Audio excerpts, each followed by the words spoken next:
Вот, собственно, билетик, мы летим в Анталию с моей мадемуазелью Дарьей. Пошли узнавать, где мы можем обменять. Так как я лечу первый раз, я фоткаю все и смотрю на все. Я как деревня какая-то. Знаете, я сейчас подумаю о том, чтобы надо было записать вчерашний день, потому что то, как мы выбивали себе путевку, и то, насколько задержали рейс, его задержали на 1,5 суток. Это жесть. Начнем с того, что я очень боюсь летать на самолетах, поэтому для храбрости мы купили 4 бутылки по 100 мл и наполнили их коньяком, так как проносить емкость более 100 мл не разрешается. Да, я знаю, что многие говорят о вреде употребления перед полетом, так как это может вызвать тахикардию, но меня этот способ успокаивает. Самая дорогая кола. 300 рублей. Ну там было еще за 285. А вот, собственно, и наша задержка рейса. Как вы можете видеть, 17:20 вылет. Спасибо большое авиакомпании Turkish Airlines за то, что предоставила нам ваучеры на 1000 рублей, чтобы покушать в аэропорту. Я всегда угорал с таких сокращений леденцы Kiss Wes. Это просто что-то с чем-то. И вот, наконец-то, мы заходим в долгожданный самолет. И вот, спустя очень-очень много времени мы наконец-то в самолете. В этот момент я испытал гамму эмоций, потому что я лечу, по-моему, 4-й или 5-й раз за всю жизнь, и я понимаю то, что сев в самолет, это что-то неизбежное. Ты уже как бы летишь, и отказаться ты от этого действия не можешь.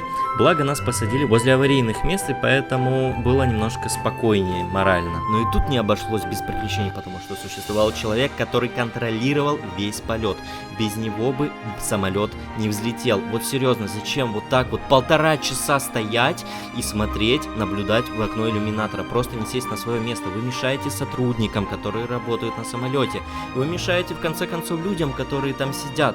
Серьезно, вот вы можете видеть расстояние моей ноги до его. Вот в чем прикол, чувак? Ну ты же нарушаешь зону комфорта. Зачем так делать? Not bad. Чуваки, в общем, я зашел сейчас в туалет записать видео. Это просто жесть, какой контингент летит, прошу прощения. Подошла тетка, начала докапываться до стюарда с вопросами типа, почему наш самолет стоит. Она, видимо, плохо знает английский. Говорит, why our Airbus stop? Он говорит, типа, почему stop, если мы летим? Она говорит, не-не-не-не, почему our Airbus don't fly? Он говорит, в смысле, там, типа, мы летим. Она начала с ним по-русски говорить, он ни хрена не понимает. Вот. В итоге, на самом деле, очень стыдно за таких людей, потому что эта авиакомпания обеспечила нас ваучерами в аэропорту в качестве компенсации. А также сейчас она нас покормила, что, в принципе, не обязана делать, потому что мы летим 3 часа 55 минут, а, по-моему, от 5 часов 20 минут. Поэтому, так вот, будьте добрее и с пониманием относитесь.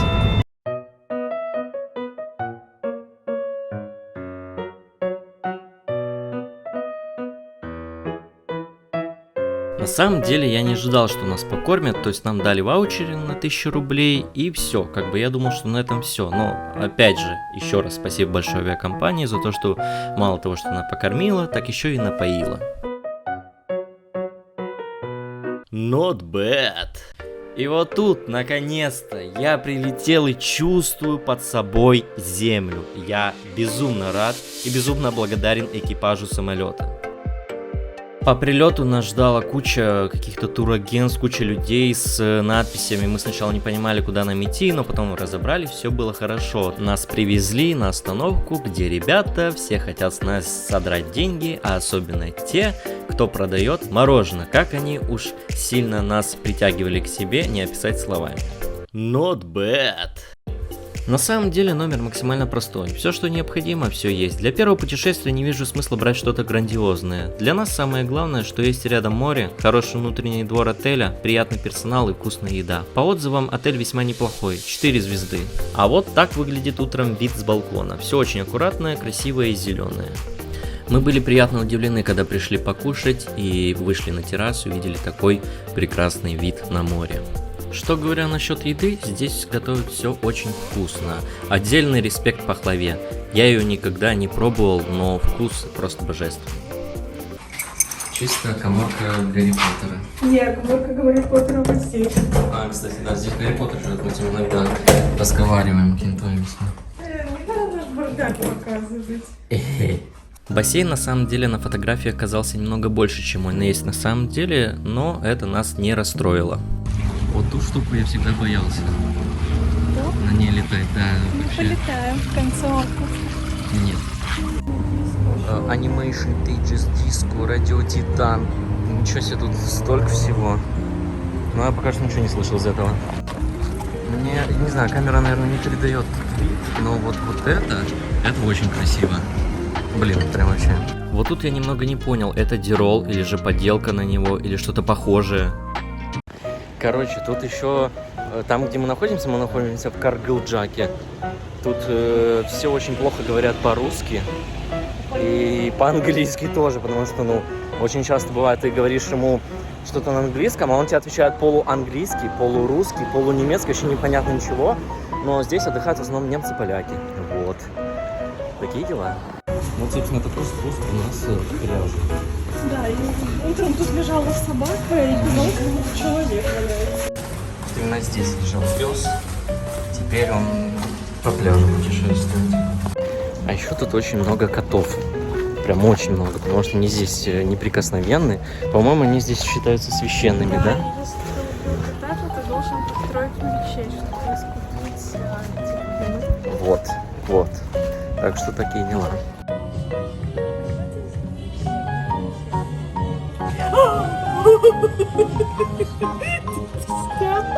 Я снял это. В общем, что говорить о пляже. Пляж очень красивый, но есть одно но. Вход там галечный и есть плиты, то есть на плитах ты скользишь и падаешь. Вот, но вид на горы это просто что-то с чем-то. Это мое слабое место, и я обожаю горы. Что еще хотел сказать? Здесь чаевые есть, они называются бакшиши. Бакшиш или бакшиш, прошу прощения. И дело в том, что на самом деле, хоть на первый взгляд не кажется, но каждый персонал, каждый сотрудник считает должным, чтобы вы ему дали бакшиш. Я прочитал перед тем, как поехать в Турцию, очень много всякого контента, где указано то, что при въезде в отель нужно обязательно, ну не обязательно, желательно, если вы хотите в номере, где нет бассейна рядом, где не шумно, нет дороги и прочего, что мешает спать, то вам нужно дать от 10 до 20 долларов, все зависит от класса отеля, как я понял. Возможно, больше кто может. Ну и, соответственно, я попробовал это сделать. Он улыбнулся, поблагодарил и дал нам номер. Номер, в принципе, неплохой, далеко от бассейна. Ну, в принципе, то, что мы и хотели, потому что очень шумно возле бассейна вечером, где там дискотеки, анимации и прочее. Я был только на Азовском море и проездом на Черном. И что могу сказать, лично мое мнение, что Средиземное очень чистое, оно прям прозрачно-голубое. Жесткий, это про меня, кстати, жесткий. Кому-то там очень весело. Что-то там какая-то туса, джуса. Кстати, в нашем отеле вечером, как я понял, с 11 вечера готовят кальяны, и бесплатно можно курить кальяны. Для тех, кто обожает кальяны, это как раз самое место. По-моему, заплатно. Заплатно? Ну, в общем, сама суть то, что, блин, это круто, мне кажется. Я не знаю, кто говорил, что в Турции дешевые кальяны и дешевый табак, но кальян здесь очень дорогой. К нам подходили в отеле мужики, предлагали покурить кальян. 17 евро стоит кальян. Они еще это шишей называют, наверное, это на турецком языке шиша, но суть в том, что это очень дорого. С табаком тут все очень тяжело. Дело в том, что глава государства против табачных изделий, как мы прочитали, и поэтому здесь продают сигареты, однако это местного производства. То есть они также называются там Кент, Винстон, но все это делает местная фабрика или кто в этом специализируется.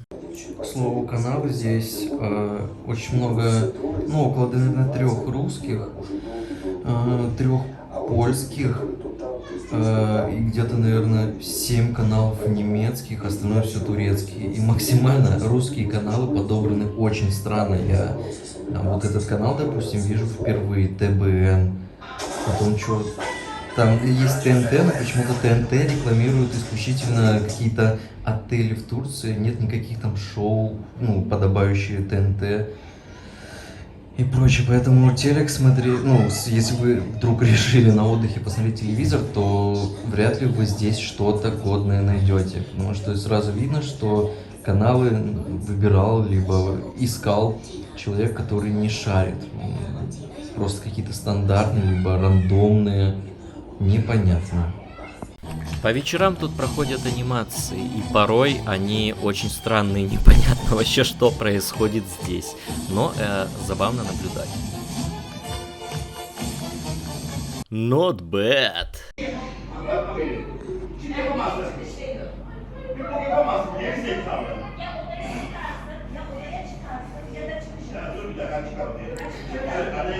Там, короче, семья, видимо, из Турции.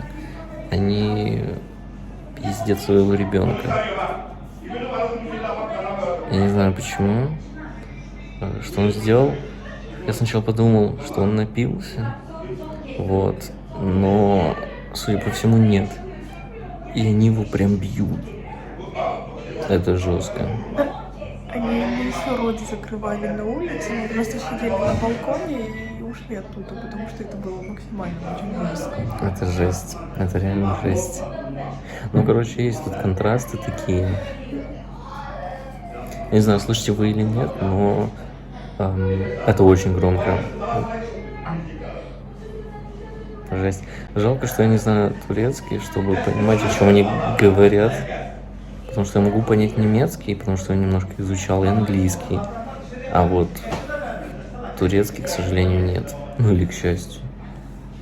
Мы вот записывали сегодня днем видео, где там, да, там был чулан, и мы пошли что-то Гарри Поттер. Вот этот турецкий мальчик — это олицетворение Гарри Поттера, а вот этот мужик и женщина — это Вернон, точнее Дурсли, да, их звали? Дядя Вернон, да, это Дурсли, короче, бедный турецкий Гарри Поттер.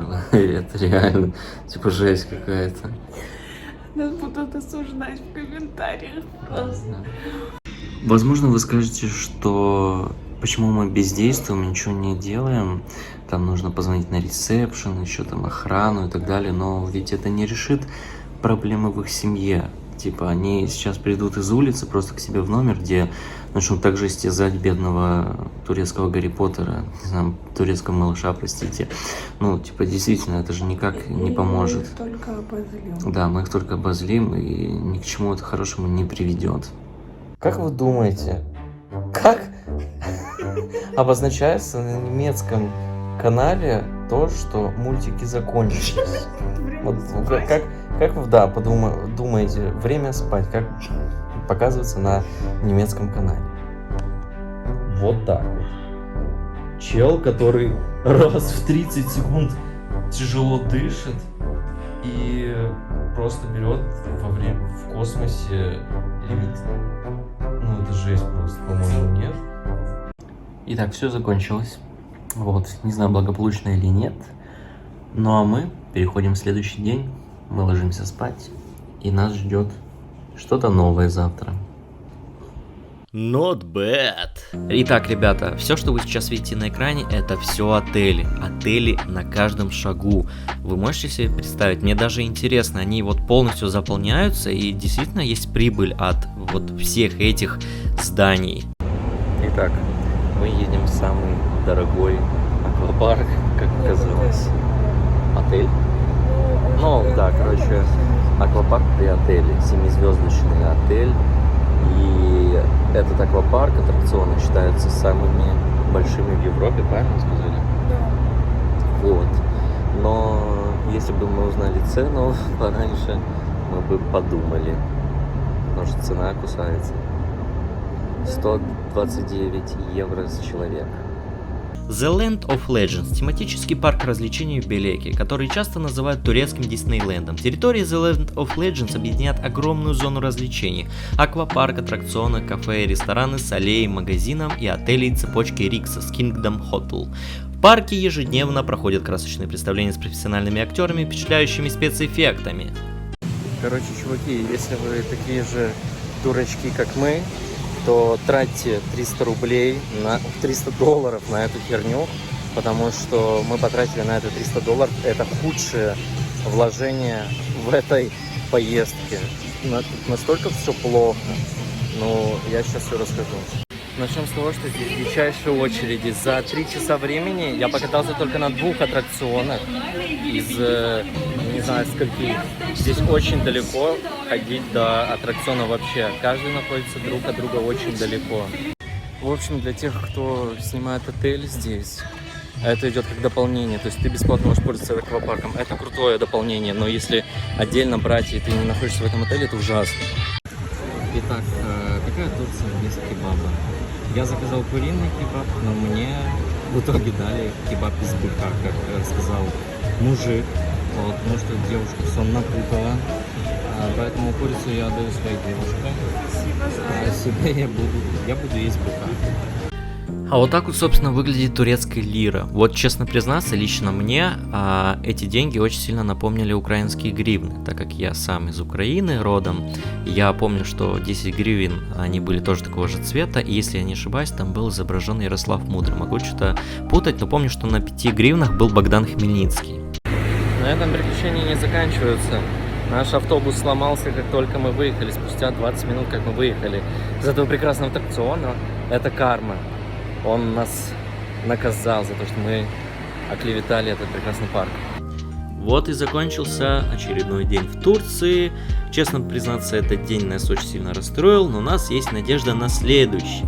Потому что на следующий мы едем в аутлет закупаться брендовыми шмотками. Но и тут начинается тоже самое интересное. Not bad. Второй день полного разочарования. Никогда не едьте от гида в торговый центр. Каждый гид предлагает билет бесплатный на автобус, который довезет вас до аутлета, где там можно купить брендовые вещи и так далее. Мы согласились.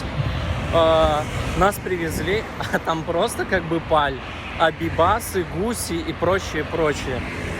Я не знаю, вообще, это просто жесть какая-то.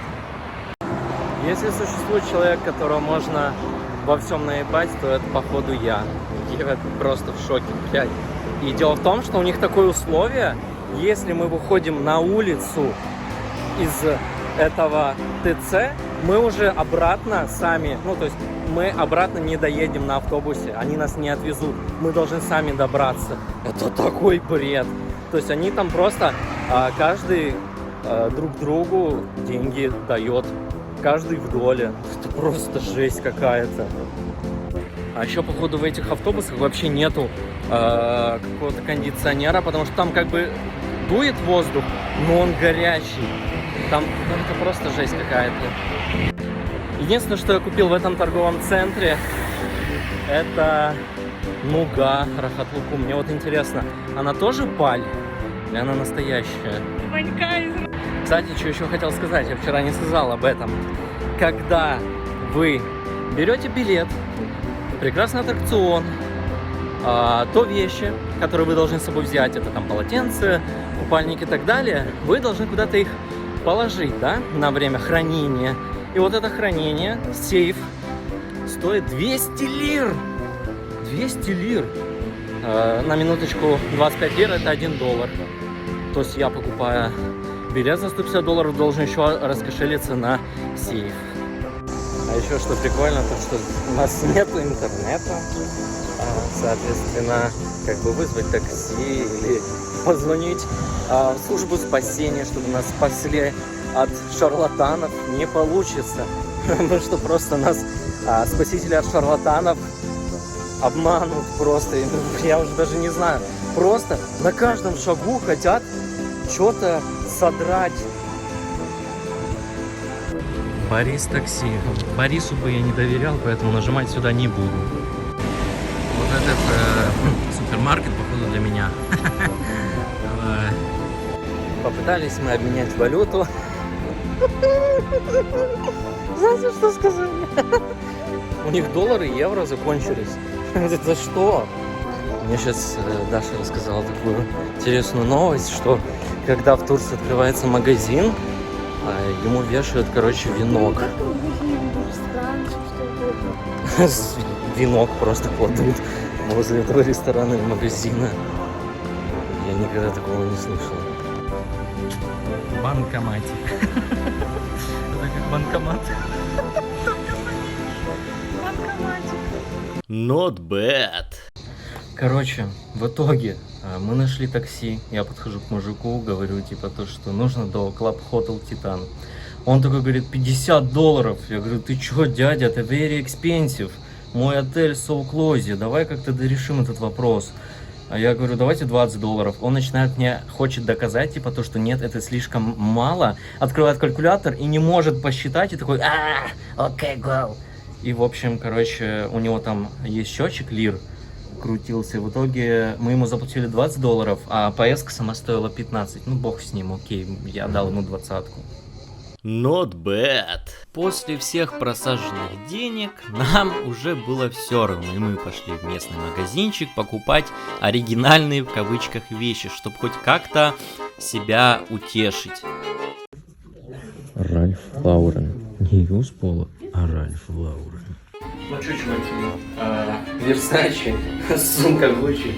Так двигаются чуваки, у которых 280 подписчиков на ютубе. Да. Вчера, благодаря этому путешествию, у меня сгорело лицо, шея и плечи. Сегодня крема от загара нет.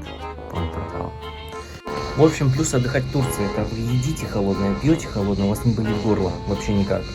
Вот. Потому что в Питере, если бы я уже сел что-то холодное, я бы уже охреневал от боли в горле. Ну что, ребят, вот и подошел наш отпуск к концу. Что я могу сказать? Несмотря на все минусы, все равно плюсов было больше. И нам очень понравилось отдыхать в Турции. Мы подумали, что на этом приключения закончились. Но каково было наше удивление, когда мы узнали, что все еще не закончено. Не только наш автобус, еще раз повторюсь, но и другие тоже. Поэтому, пожалуйста, не переживайте. Все на свои рейсы мы успеем. Стойки регистрации не будут закрыты. Ты пойдешь с нами? Итак, чуваки, чтобы вы понимали, нам вызвали трансфер в 2 часа 20 минут. Его задержали на 20 минут, соответственно, автобус опоздал к нашему отелю. И мы ехали 5 часов. Чтобы вы понимали, лететь до Питера 4 часа. А тут мы от отеля до аэропорта ехали 5 часов. Вы можете себе представить? Мы просто все на взводе. У нас регистрация заканчивается через 30 минут, а мы еще в дороге. Это просто жесть какая-то. В итоге мы прилетели. Что вы думаете? Рейс задержали. Скорее всего, задержка была как раз из-за того, что все в пробке. Меня это вообще просто выбесило нереально. В общем, он нам начал этот гид говорить, что такие пробки первый раз, никогда такого не было. Мы всегда выезжаем за 3 часа, мы приезжаем вовремя. Ему женщины стали в автобусе говорить, которые уже не первый раз летают, а они такие, тут всегда такие пробки. Он начал нам гнать что-то про аварию, хотя мы за весь рейс не видели ни одной аварии. Ну, типа, я уже там наехала и, короче, я подняла бучу в автобусе, его там все чехвостили. Not bad. В общем, по итогу мы прилетели, и на этом наше путешествие закончилось. Следующая остановка это либо Таиланд, либо Вьетнам, либо Индия, либо Танзания. Not bad.